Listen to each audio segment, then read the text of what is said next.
घरों में पहुंचेगा पीने का साफ पानी। अब होगा हर घर जल। जल जीवन मिशन, जल शक्ति मंत्रालय, भारत सरकार।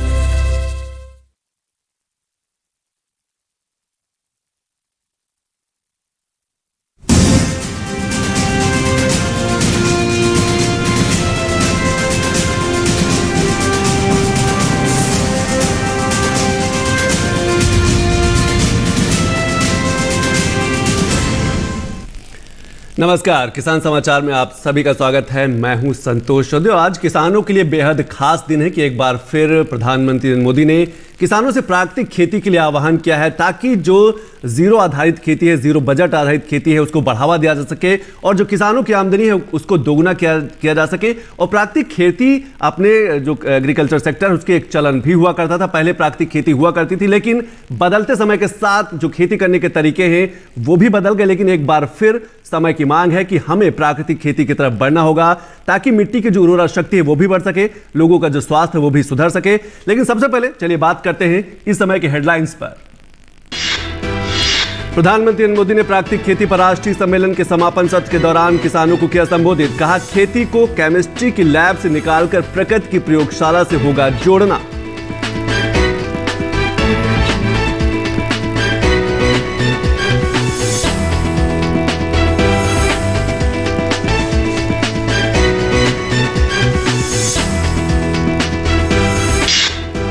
केंद्रीय कृषि मंत्री नरेंद्र सिंह तोमर ने प्राकृतिक खेती पर राष्ट्रीय सम्मेलन को संबोधित करते हुए कहा कि केंद्र सरकार किसानों के हित में कर रही है काम। कहा, पीएम मोदी ने भागीरथ बनकर गुजरात में पानी को बढ़ाया और खेती को समृद्ध बनाने का किया काम।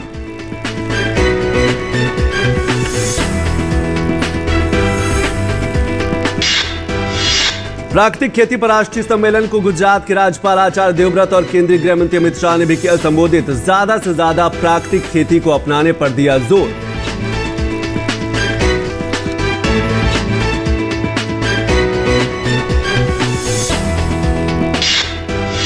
और प्रधानमंत्री कृषि सिंचाई योजना को 2026 तक बढ़ाने को केंद्रीय मंत्रिमंडल की मंजूरी। 93,000 करोड़ रुपए का प्रावधान, जिसमें राज्यों के लिए 37,000 करोड़ रुपए की केंद्रीय सहायता है शामिल। इससे लगभग 22 लाख किसानों को होगा फायदा। तो चलिए खबरों पर विस्तार से नजर डालते हुए शुरुआत करते हैं प्राकृतिक खेती को बढ़ावा देने को लेकर। प्रधानमंत्री नरेंद्र मोदी ने प्राकृतिक खेती पर राष्ट्रीय सम्मेलन के समापन सत्र को संबोधित किया। प्रधानमंत्री ने कहा कि प्राकृतिक खेती समय की मांग है, क्योंकि मिट्टी का संरक्षण और पर्यावरण को कम नुकसान पहुंचे, ऐसे खेती की तरफ आगे बढ़ना होगा। जब मिट्टी ही जवाब दे जाएगी तब क्या होगा? जब मौसम ही साथ नहीं देगा, जब धरती माता के गर्भ में पानी सीमित रह जाएगा, तब क्या होगा?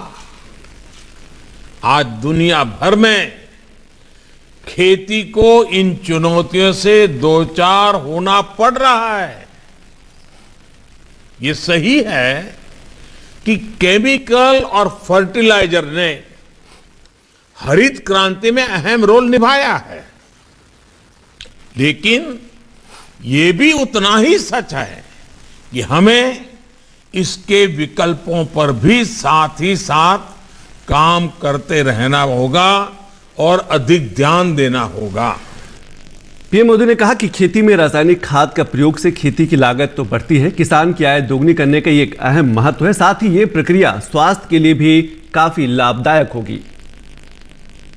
खेती में उपयोग होने वाले कीटनाशक और केमिकल फर्टिलाइजर हमें बड़ी मात्रा में इंपोर्ट करना पड़ता है। बाहर से दुनिया के देशों से अरबों खरबों रुपया खर्च करके लाना पड़ता है।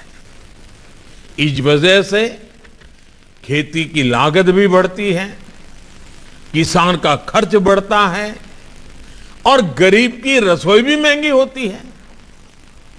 ये समस्या किसानों और सभी देशवासियों की सेहत से जुड़ी हुई भी है। इसलिए सतर्क रहने की आवश्यकता है, जागरूक रहने की आवश्यकता है। पीएम मोदी ने प्राकृतिक खेती के फायदे गिनाते हुए गोमूत्र और गोबर के उपयोग पर भी बल दिया।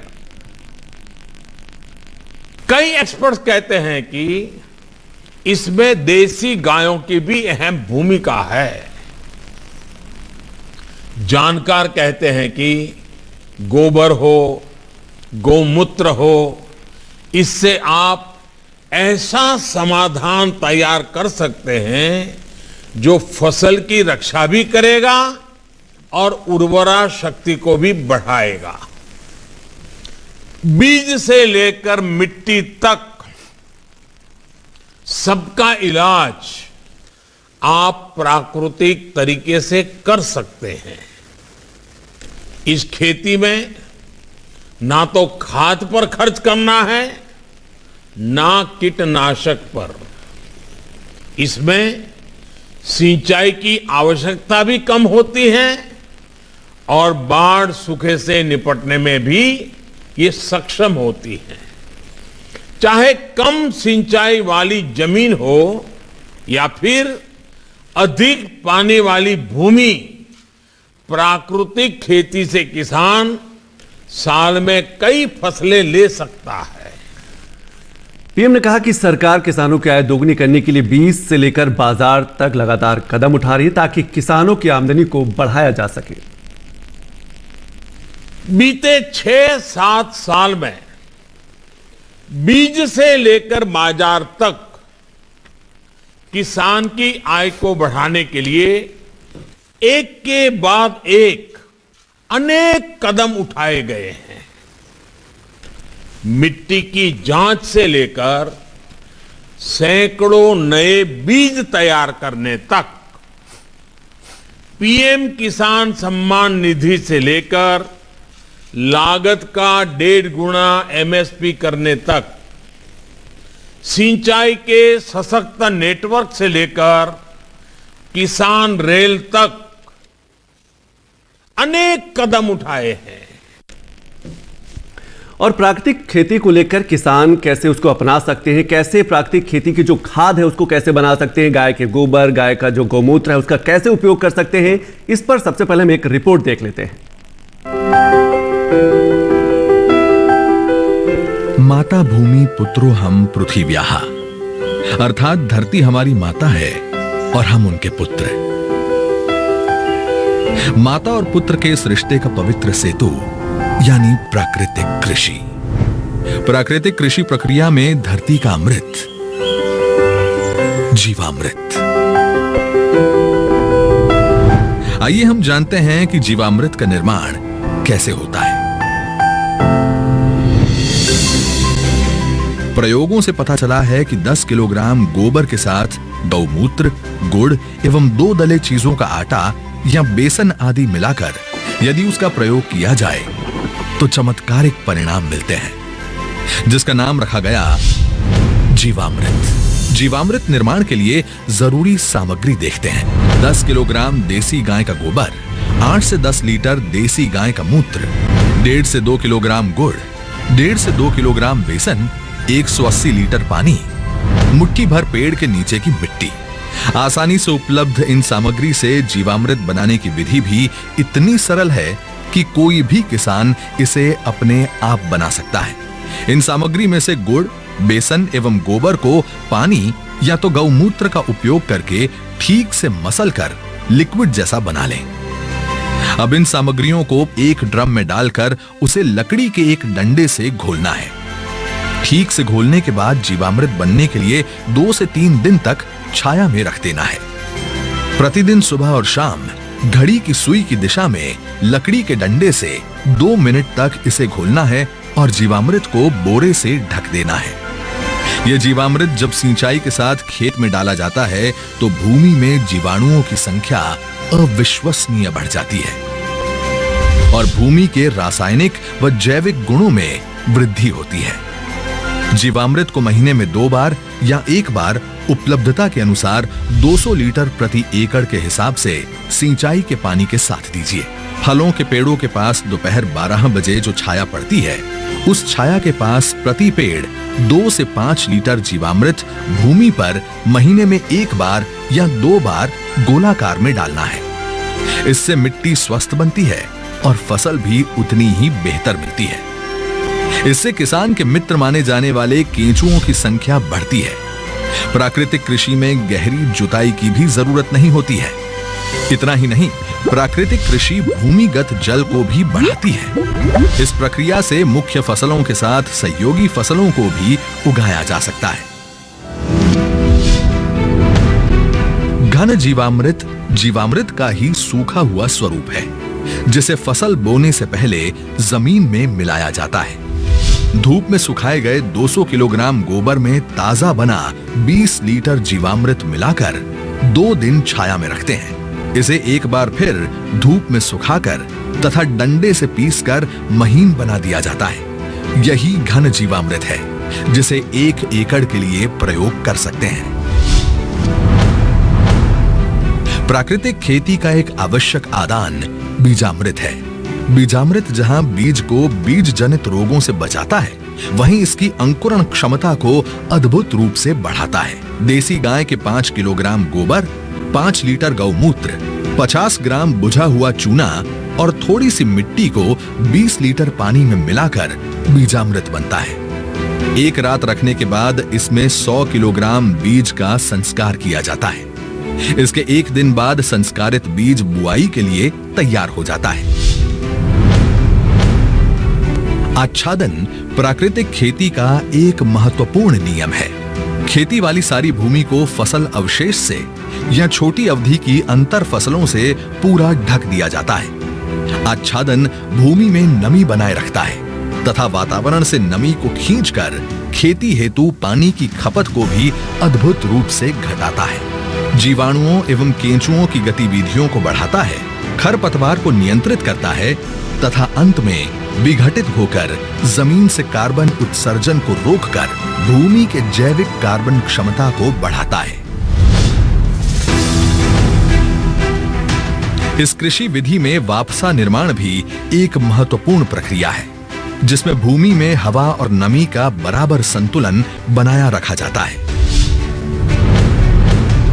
प्राकृतिक कृषि विधि केवल भूमि की उत्पादन क्षमता को ही नहीं बढ़ाती है, बल्कि ये कीट एवं बीमारियों के रोकथाम के लिए भी एक प्रभावी विकल्प देती है। फसलों पर कीट पतंगों की रोकथाम के लिए स्थानीय वनस्पति पर आधारित सस्ता तथा किसान के खेत में ही बनने वाला आदान है अग्नि अस्त्र। 5 किलोग्राम नीम या अन्य स्थानीय पौधा जिसे गाय नहीं खाती के पत्ते, 20 लीटर देसी गाय का मूत्र, 500 ग्राम तंबाकू पाउडर, 500 ग्राम हरी मिर्च तथा 50 ग्राम लहसुन के पेस्ट को मिलाकर धीमी आंच में उबालकर 48 घंटे के लिए रखा जाता है। सुबह शाम 2-2 मिनट के लिए घोलें। इस घोल को 6 लीटर प्रति 200 लीटर पानी में मिलाकर 1 एकड़ में छिड़काव करते हैं। नीमास्त्र, ब्रह्मास्त्र, दशपर्णी अर्क इत्यादि भी कीट पतंगों की रोकथाम के लिए उपयोग में लाए जाते हैं। इसी तरह खट्टी लस्सी, कंडी, सौठास्त्र इत्यादि प्रभावी रूप से विभिन्न बीमारियों के निवारण के लिए प्रयोग में लाए जाते हैं। प्राकृतिक कृषि से देश में नई ऊर्जा का संचार हो रहा है। हमारे पद्म पुरस्कार विजेता सुभाष जी करके हैं महाराष्ट्र के, उन्होंने जीरो बजट खेती का एक विचार विकसित किया है। ये वो प्राकृतिक खेती वाला विषय है। इससे हमारी धरती मां भी बचती है, हमारा पानी भी बचता है और फसल भी अच्छी और पहले से ज्यादा होती है। मेरा आप सभी किसान साथियों को, देश भर के किसान साथियों को आग्रह है, आप हमारी बात को समझेंगे, मुझे पक्का विश्वास है आप उसको अपने खेत में लागू करेंगे। आजादी के अमृत महोत्सव के इस शुभ अवसर पर वर्तमान खेती की दशा एवं दिशा हेतु माननीय प्रधानमंत्री जी का ये अति महत्वपूर्ण आह्वान है। देश के लाखों किसानों ने इस विधि को स्थापित कर दिया है। गुजरात प्रदेश का डांग जिला तो पूरा ही प्राकृतिक खेती जिला घोषित कर दिया गया है। देश के कई गांव आज इस ओर परिवर्तित हो रहे हैं, क्योंकि इससे किसानों के जीवन में उन्नति आ रही है। मेरा नाम सत्या है। मैं मेरे 150 पौधा हैं जिसमें मैं प्राकृतिक खेती की अब स्प्रे कर रही हूँ। अगर जहरीली स्प्रे हम दुकानों से खरीद के करते थे तो उससे हमारे खर्चा ज़्यादा आता था, पैसा भी ज़्यादा लगता था, और इसमें हमारे को खर्चा भी कम है और फल भी अच्छा बन रहा है, जिसके लिए हमें यूरिया डालने की कोई ज़रूरत नहीं अभी इसमें। पहले सर अगर 5000 का खर्चा हमारा आता था स्प्रे का, तो अभी हमारा 500 का भी शायद खर्चा नहीं आया है। इसलिए मैंने अपने बगीचे से शुरू करा है, पर इस साल मैं सबको बता रही हूँ कि आगे के लिए आप ही जो मैंने किया है अपने बगीचे में, आप ये स्प्रे करके देखो। दिल खुश हो जाता है सर, जब अपनी फसल इस तरह से अच्छे से आए तो दिल भी खुश हो जाता है सर। जब से प्राकृतिक खेती करनी शुरू करी है तब से सबसे पहले तो हमारी जो भूमि उसमें एकदम मुलायम हो गई भूमि। कुलथ है, माश है, दालों में राजमा है, और सर्दियों में मैंने मसूर और जौ बिजाई करी थी, गेहूं और चना भी बिजाई करा था सर्दी में। मिलेट्स हमारे पास कोदा और कावनी है। हाँ जी, एक अपने पास कुट्टू के आटे वाला है, स्थानीय भाषा में ओगड़ा बोलते हैं। एंटीऑक्सीडेंट सबसे ज़्यादा इसमें है। ये धान हमारे पास 2 वैरायटी का है, ये लाल वाला चावल है और ये आगे वाला जो है सफ़ेद चावल है। इसकी खासियत ये है कि बिना सिंचाई की होता है ये। सर जी, मेरा नाम फूल कुमार, गांव बैणी मातो, तहसील महम, जिला रोहतक। मैं प्राकृतिक खेती करता हूं। अभी हमने जब से ये प्राकृतिक खेती करी है तो इसमें हम आपको दिखाएंगे। इस खेत में हमने 5 क्षेत्रीय बाग लगाया है। इसमें सेब, किन्नू, आड़ू, आलू बुखारा, अंजीर, और ये बेड पे पूरे में हल्दी है और हल्दी के नीचे चना है। इससे हमारी केवल इंटरक्रॉप की जो इनकम है वो करीब 1 साल में 1.5 से 2.5 લાખ તક मतलब आ जाती। કોવિડ જેવી મહામારીની પરિસ્થિતિમાં લોકોને એક સમજ આવી કે જો આપણો ખોરાકમાં શુદ્ધિકરણ હશે તો જ આપણે બચી શકાશે। તો હવે એ લોકો સમજવા માંડ્યા છે, લોકો ઉપભોક્તા સમજવા માંડ્યા છે કે આપણે પ્રાકૃતિક ખોરાક ખાવો છે તો ત્યાં આપણે ભાવ પણ મળે છે। तो हमारा पैसा भी बचा और टाइम भी बच रहा है, और हमारी जो है खेती का, हमारी धरती माँ का स्वास्थ्य भी अच्छा हो रहा है, और उसके साथ साथ हमारा भी स्वास्थ्य अच्छा हो रहा है। यही तो है आत्मनिर्भर किसान, जो ला रहे हैं गांव-गांव में समृद्धि और बना रहे हैं आत्मनिर्भर भारत।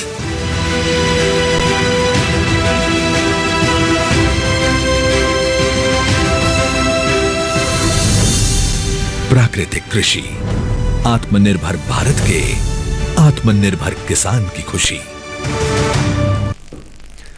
तो किसानों की आय बढ़ाने के लिए सरकार लगातार प्रयास कर रही है। उसमें प्राकृतिक खेती एक महत्वपूर्ण भूमिका अदा कर सकती है, क्योंकि जो प्राकृतिक खेती जो किसान करते हैं वो 0 बजट फार्मिंग पर आधारित है, यानी कि शून्य लागत है, लेकिन जो आमदनी है, जो उत्पादन है वो बढ़ जाएगी। इसके साथ साथ जो मिट्टी की शक्ति है, मिट्टी की जो क्षमता है वो भी बढ़ जाती है। इसीलिए प्राकृतिक खेती छोटे किसानों के लिए, जिन्हें हम लघु और सीमांत किसान कहते हैं, उनके लिए काफी महत्वपूर्ण है। और गुजरात के राज्यपाल आचार्य देवव्रत ने प्राकृतिक खेती पर राष्ट्रीय सम्मेलन को संबोधित करते हुए प्राकृतिक कृषि की ओर मुड़ने की जरूरत पर बल दिया। उन्होंने खेती को आसान बनाने तथा किसानों को कृषि के प्राकृतिक तरीकों की ओर उन्मुख करने में मदद पहुंचाने के लिए नवोन्मेष पर काम करने का आह्वान किया।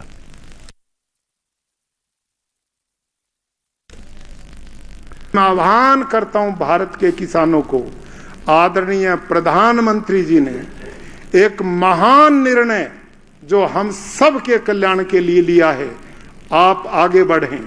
आज इस प्राकृतिक कृषि का सृजन करते हुए किसान आत्मनिर्भर बने। मुझे पूर्ण विश्वास है कि एक जबरदस्त क्रांति इससे आएगी। और केंद्रीय गृह और सहकारिता मंत्री अमित शाह ने गुजरात के आनंद में प्राकृतिक खेती पर राष्ट्रीय सम्मेलन के सत्र को संबोधित किया। अमित शाह ने कहा कि देश में प्राकृतिक खेती को अपनाने के लिए प्रधानमंत्री मोदी ने मुहिम को गति देने का निश्चय किया है, जिससे किसान भी अपना रहे हैं। देश के प्रधानमंत्री नरेंद्र मोदी जी इस संगोष्ठी के प्रेरणा स्रोत हैं। उन्होंने ही पूरे देश भर में प्राकृतिक खेती, कुदरती खेती को किसान अपनाए, इसके लिए एक मुहिम को गति देने का निश्चय भी किया है और एक अपील भी की है। और परिणाम है कि देश भर में लाखों किसान आज प्राकृतिक खेती को धीरे धीरे अपना रहे हैं। इसके लाभों से लाभान्वित होते देखकर अनेक किसान इसके प्रयोग को आगे बढ़ा रहे हैं। और केंद्रीय कृषि मंत्री नरेंद्र सिंह तोमर ने प्राकृतिक कृषि राष्ट्रीय शिखर सम्मेलन को भी संबोधित किया। कृषि मंत्री ने कहा कि सरकार किसानों के कल्याण के लिए कई काम कर रही है। नरेंद्र मोदी जी का नेतृत्व स्वीकार्य है और उनके व्यक्तित्व और कृतित्व के परिणाम स्वरूप आज भारत की साख, भारत की विश्वसनीयता, भारत की ताकत विश्व के राजनीतिक परिदृश्य पर ऐसी बनी है कि एक समय था जब भारत की अनदेखी होती थी और आज दुनिया का कोई भी वैश्विक संगठन का एजेंडा तब तक नहीं बनता जब तक भारत की सहमति नहीं हो जाती। यह परिवर्तन सारी दुनिया में नरेंद्र मोदी जी के नेतृत्व में आया है। जब उन्होंने देश में प्रधानमंत्री पद का काम संभाला तब से लगातार कृषि उन्नत हो, कृषक की आमदनी दोगुनी हो, कृषि समृद्ध हो, कृषि तकनीक से जुड़े देश के भविष्य की पीढ़ी कृषि में रुके और उसकी रुचि बढ़े, इस दिशा में लगातार प्रधानमंत्री जी ने काम करना प्रारंभ किया। तो प्राकृतिक खेती में किसानों को समझने की जरूरत है कि जीवामृत, घन जीवामृत और बीजामृत उनको समझने की जरूरत है। इसके साथ साथ जो प्राकृतिक खेती है, शून्य बजट जिसको हम कहते हैं जीरो बजट फार्मिंग है, शून्य आधारित खेती, इसमें लागत बिल्कुल शून्य रहती है। शून्य लागत आधारित प्राकृतिक खेती को बढ़ावा दिया जा रहा है ताकि जो देश भर के किसान हैं वो प्राकृतिक खेती की तरफ बढ़ सके और इसका मकसद जो है वो किसानों की आय को दोगुना करने में मददगार होगी, क्योंकि जब लागत शून्य होगी और उत्पादन उससे अच्छा होगा तो जो आर्थिक आय है वो बढ़ेगी, उत्पादन बेहतर, अच्छी गुणवत्ता और लागत शून्य है, ये इसका मूल मंत्र है। प्राकृतिक खेती में देसी गाय का गोबर या पशु गोबर का भी प्रयोग कर सकते हैं जो पशुपालन करने वाले जो किसान हैं। इसके साथ साथ गुड़ या गन्ने के रस या फलों के सड़े हुए गूदे और पत्तियों से बनी खाद का प्रयोग कर सकते हो। किसान इसकी शुरुआत भी कर सकते हैं। देसी गाय के गोबर या गन्ना रस से बनी खाद ही जीवामृत कहलाती है, जिसका एक तरीका होता है बनाने का। जीरो बजट प्राकृतिक खेती गाय के गोबर पर आधारित है। ये कहा जा सकता है कि जो देसी गाय है उसके गाय के गोबर पर आधारित है जो प्राकृतिक खेती में बाहर से कुछ भी खरीदने या खेत में डालने की जरूरत नहीं होती और पहले यही हुआ करता था। जीवामृत के द्वारा हितैषी जीवाणुओं के अनुकूल वातावरण तैयार किया जाता है ताकि जो खेती की उत्पादन क्षमता है उसको बढ़ावा दिया जा सके। वर्षों से रासायनिक उर्वरकों के प्रयोग से जीवाणु धीरे धीरे नष्ट होते जा रहे हैं, इसीलिए जीवाणु ही सूर्य की ऊष्मा और जमीन की नमी को पोषक तत्वों तक पहुंचाते हैं, लेकिन रासायनिक खाद के अंधाधुंध प्रयोग से मिट्टी की जो शक्ति है वो उसको नुकसान पहुंचा है। गोवंश गोबर मूत्र से जीवामृत, घन जीवामृत तथा जामन बीजामृत भी इसका प्रयोग किया जाता है। राज्यपाल आचार्य देवव्रत ने शून्य लागत प्राकृतिक खेती पर लगातार काम किया है और आज उसी का नतीजा है कि देश भर के किसानों को प्रेरित किया जा रहा है कि उसको बढ़ावा दिया जाए। महाराष्ट्र, कर्नाटक, आंध्र प्रदेश, गुजरात ऐसे कई राज्य जहां पर लगातार ये खेती की जा रही। महाराष्ट्र के पद्मश्री सुभाष पालेकर ने प्राकृतिक खेती को और विस्तार दिया और कई राज्यों में वो सलाहकार के रूप में काम कर रहे हैं। प्राकृतिक खेती को बढ़ावा देने के लिए वो लगातार काम कर रहे हैं। और दूसरी खबरों पर भी नजर डाल लेते हैं, बात करते हैं। केंद्रीय मंत्री गजेंद्र सिंह शेखावत ने प्रेस वार्ता को संबोधित करते हुए कहा कि प्रधानमंत्री नरेंद्र मोदी की अध्यक्षता में आर्थिक मामलों की मंत्रिमंडल समिति ने 93,068 करोड़ रुपए के प्रावधान के साथ 2021-26 के लिए प्रधानमंत्री कृषि सिंचाई योजना के क्रियान्वयन को मंजूरी दे दी है। CCEA ने राज्यों के लिए 37,454 करोड़ रुपए की केंद्रीय सहायता तथा PMKSY 2016-21 के दौरान सिंचाई विकास के लिए भारत सरकार द्वारा लिए गए ऋण को चुकाने के संबंध में 20,434.56 करोड़ रुपए मंजूर किए गए। हर खेत को पानी कंपोनेंट में ग्राउंड वाटर के जहां अवेलेबिलिटी है, अबंडेंस में अवेलेबिलिटी है, नॉर्थ ईस्ट के ऐसे क्षेत्र में, कुछ उत्तर प्रदेश के एरियाज़ में, वहां भी हमने ground water base irrigation projects को भी जो है भारत सरकार की तरफ से सहयोग प्रदान किया था। प्रधानमंत्री कृषि सिंचाई योजना की ये चारों घटक इसी तरह से 2026 तक जारी रहें। जो शेष बची हुई परियोजनाएं, इन परियोजनाओं को भी हम पूरा करें और उसके साथ साथ में नई परियोजनाओं को भी जो 50% का मानक जो है वो तय कर चुकी हैं फिजिकल प्रोग्रेस का, उन परियोजनाओं को हम पूरा कर सकें। इस लक्ष्य को लेकर के आज cabinet committee on economic affairs ने माननीय प्रधानमंत्री जी की अध्यक्षता में जो आयोजित हुई, उसने इस 93,000 करोड़ रुपए की परियोजना को मंजूरी दी है। इस 93,000 करोड़ की परियोजना में सेंट्रल असिस्टेंस और साथ ही साथ में स्टेट्स के द्वारा जो इसमें निवेश होगा वो दोनों सम्मिलित हैं। और मैं ये मानता हूँ कि इसके कारण से देश के लगभग 22 लाख किसानों के जीवन में परिवर्तन आएगा। ये दो परियोजनाएं लखवार और रेणुका जी के माध्यम से, और शेष इस प्रोजेक्ट्स में और भी ज़्यादा जो नए प्रोजेक्ट उसमें जुड़ेंगे उसके कारण से भी लाखों किसानों के जीवन में परिवर्तन आएगा, देश का उत्पादन बढ़ेगा और किसान की आमदनी बढ़ाने में हमको सफलता मिलेगी।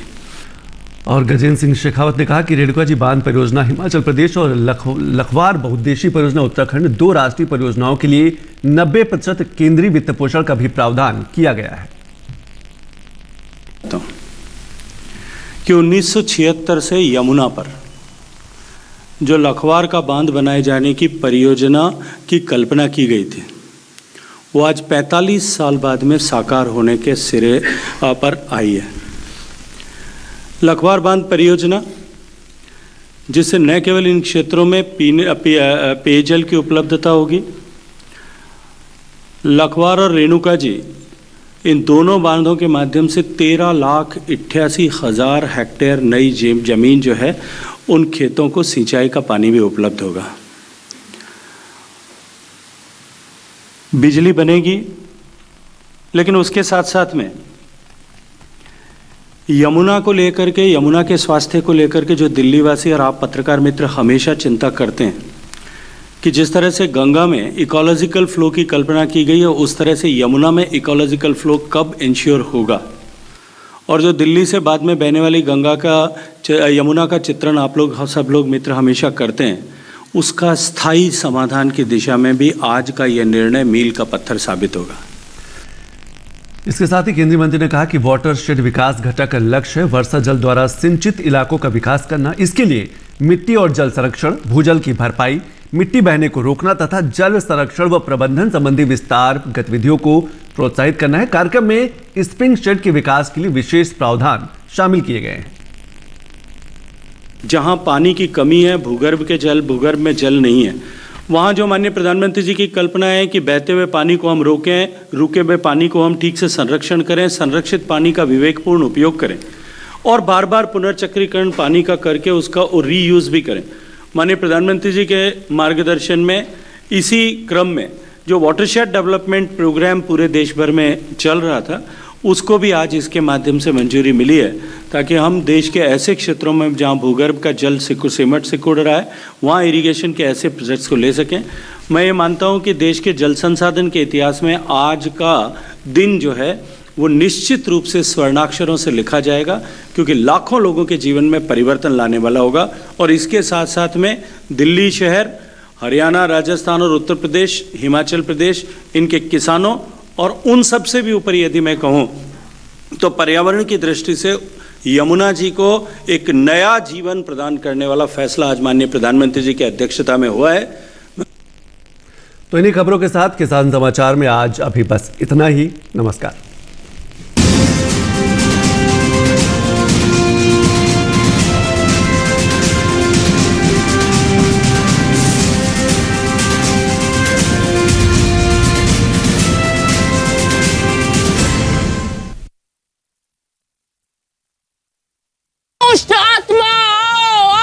भाव के खून का भोग लगाऊं। तुम्हारा स्थान तो मेरी माँ जितना आदरणीय है। कौन माँ, किसकी माँ? तुम्हें इस संसार के पिता हो और माता भी तुम ही हो साईं। बयाने के वो टके तो नारू के काका से कुलकर्णी भाव ने छीन लिए थे। राम जी भला करेंगे।